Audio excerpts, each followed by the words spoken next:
with nothing to do. So I'll give it a few minutes.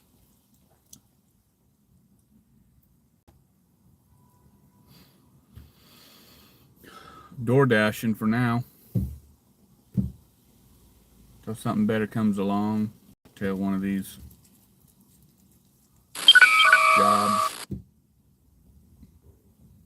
comes to fruition. Just keeping the faith, keeping my eyes on Him.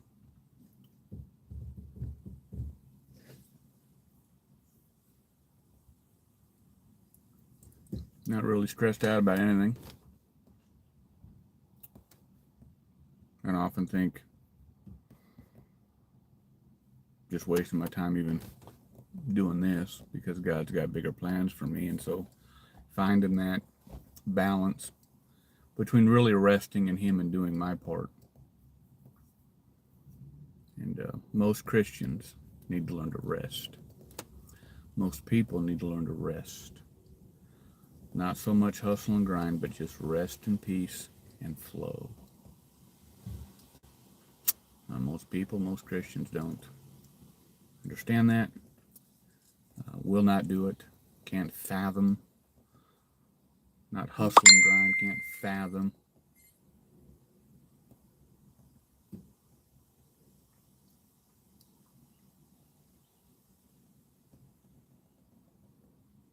Sorry, message just distracted me.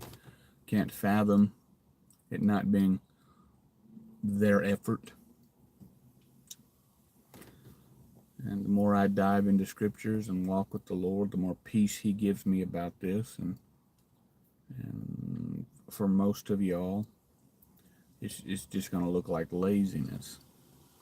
And for some of, there's been times in my life where I've been lazy. There's no doubt about that. This is different.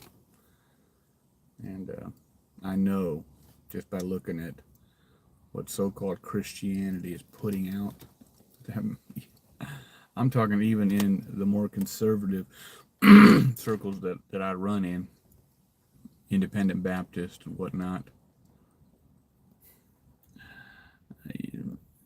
Most of them ain't walking with the Lord. And that's for dang sure. Most people in modern day contemporary Christianity is not walking with the Lord. But the thoughts I wanted to go on today was that we teach a series in our programs that I call the Successful Christian Formula, where I go over 10 or 11 principles that will change your life if you apply them.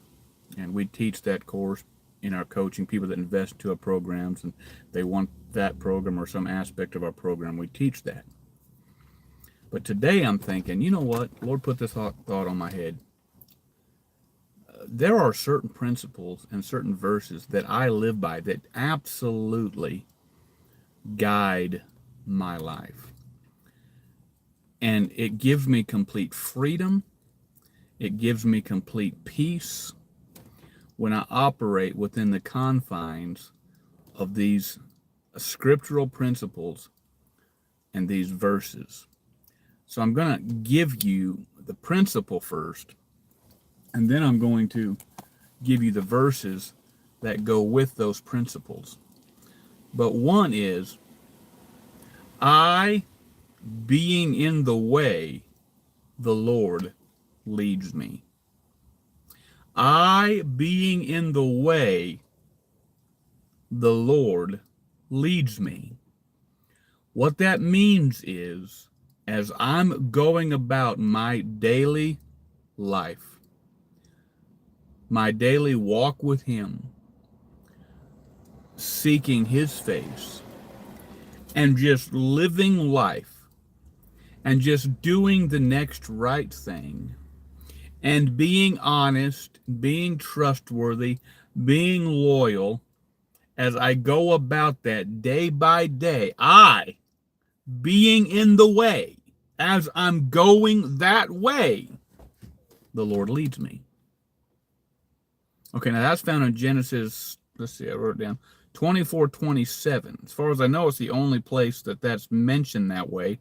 And it's talking about Abraham's servant looking for a wife for Isaac. Just like God sent Abraham out into obscurity, he did not tell Abraham where to go. He just said, go. I'll show you the way. And as Abraham went, there's the principle. As Abraham went, the Lord showed him. See, a lot of you all, you will not move forward unless you can see it. You ain't going to get very far. Hello, we got a couple people on here. Thanks for coming on. And then he did the same with his servant. He just went and did what Abraham told him to do. And while he was there, he found his spouse. Because I being in the way, the Lord led me. So that's a principle that I live by and absolutely guides and directs my life. Another principle is walk in the light that you've been given. Walk in the light that you've been given. Now that principle is in Psalm 119, 105. Thy word is a lamp unto my feet and a light unto my path. Okay? And the light is a candle. Just a little candle. And all a candle lights, if you're holding that candle, it lights 1 to 2 steps ahead of you at most. And you walk in the light that you've been given. A lot of you will not move forward. I use this example all the time. Unless you got a floodlight that can show you 2 miles down the road, you won't move. And guess what? When you ain't moving, you're going backward. You're not standing still. You're going backwards. And when you won't walk in the light that you've been given, whatever light you have, whatever next step God shows you, when you step forward in that light, guess what happens? Another step gets lit up. And you step in that light. But a lot of y'all won't do it. I'm not going to step in the light I've been given. I'm not going to do the next right thing. I need to see more. I need to know more. All right. You won't have success. Listen, never mind. You will not have success that way. Another principle that I live by is trust. Trusting in Him completely. That means that you don't know what He's doing. You don't know much of anything, but you do know with a certain amount of certainty, and the more you do this, the more certain you'll get of what He wants you to do as a general rule. And when you walk in the light you've been given, and you trust Him, and you just step forward regardless because you trust Him, you'll begin to trust Him more, and guess what? He'll start trusting you more. See, God don't trust you. God couldn't trust me for years. A lot of you think you're all that. A lot of you think you've arrived. But God can't trust you. You're a joke. You're a liar. You're lazy. Whatever. We got a set of 10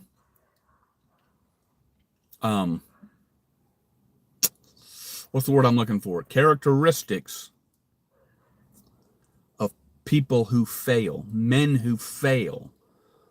Inevitably, they have multiple, if not all, of these 10 characteristics. And we teach that in our coaching programs. If you ever want to reach out to us and invest some time and money in those things, you want some transformation in your life, you can call or text 970-404-7165 or email us at faithfulman513@gmail.com. We got a couple free resources we can send you as well. Just at least start helping you in some direction. but he can't trust you. But the more you learn to trust him, the more you realize I don't need to know everything. I'm just going to trust him. You'll have greater peace. He'll trust you more. He'll give you more. You'll step forward in more. And listen, it's not going to be overnight. Listen, there's going to come a day we see overnight successes all the time. But the bottom line is they're not overnight successes. Yes, there are rare occasions where some lazy, flipping, stinking bum somewhere got an inheritance. That's not the norm. That's not what we're talking about. But a lot of what looks like overnight successes, boom, all of a sudden this person's on the scene. Nobody knows who he is or where he came from. What we don't see is at least the 2-year struggle, if not 5-year, if not 10-year. I'm at the 10 and almost 10 and a half year mark. If not the 20-year, 30-year, 40-year mark. You're not willing to do the work while you wait. You're not willing to trust him. And so my overnight success day is coming because I've learned these principles. And the last one is waiting. Well, the trust is in Proverbs 3, 5, and 6. And lean not unto thine own understanding, but in all thy ways acknowledge him, and he shall direct thy path. See, in all your ways, every aspect of your life, you simply trust him with it. You give it to him, and you do it daily. It's like you make a daily sacrifice of all your beliefs, of all your desires. You just give it to him. You trust him completely. You develop the habit of it day by day, moment by moment. You simply trust him. The fourth one is waiting. Waiting. What verse I want to use? Yeah, Isaiah 40:31. A verse we all know, but I don't think most make the proper application. They that wait upon the Lord. So the principle of waiting on the Lord is there. Shall mount up with wings as eagles. Shall run and not be weary, and shall walk and not faint. Do you see the progression, the digression? The digression that equals progression? Yeah. Liken it to first getting born again.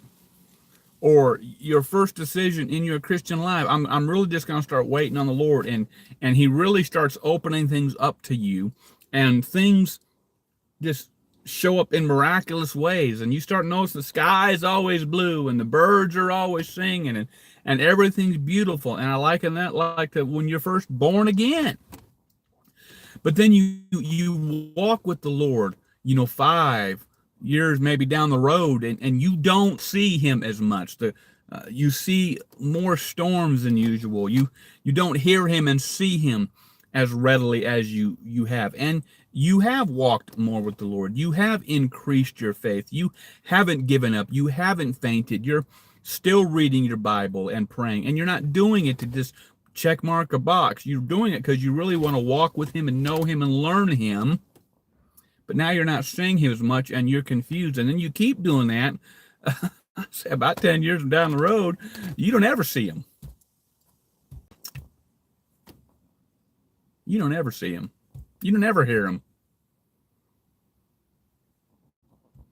And it's very easy. We've all done it. Where are you, God? Where are you? We quit, we give up, we get discouraged.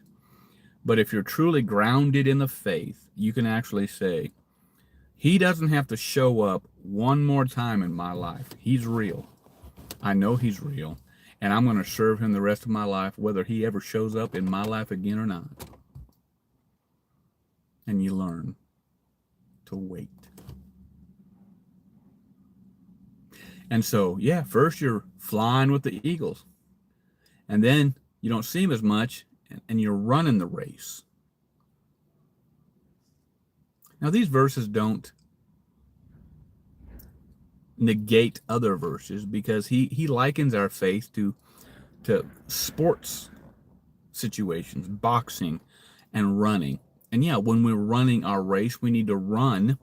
It's not a sprint, it's a marathon. That's just another analogy in Scripture of our faith. But just looking at Isaiah 40:31 specifically, it's a digression to progression.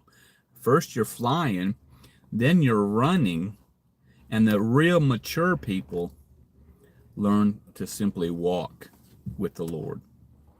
And they just have this sense that God is always with them. They've slowed down.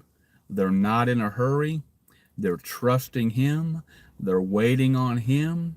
It's like they can almost sense themselves reaching out with their hand and holding into His hand and walking with Him. And yeah, we want to see Him. We want to see Him like we see our real dads, like we see our real papas. Okay, we want to see that. But when you mature in your faith, you just don't see Him that much. And He'll show up when He needs to. It's like He's right there with you.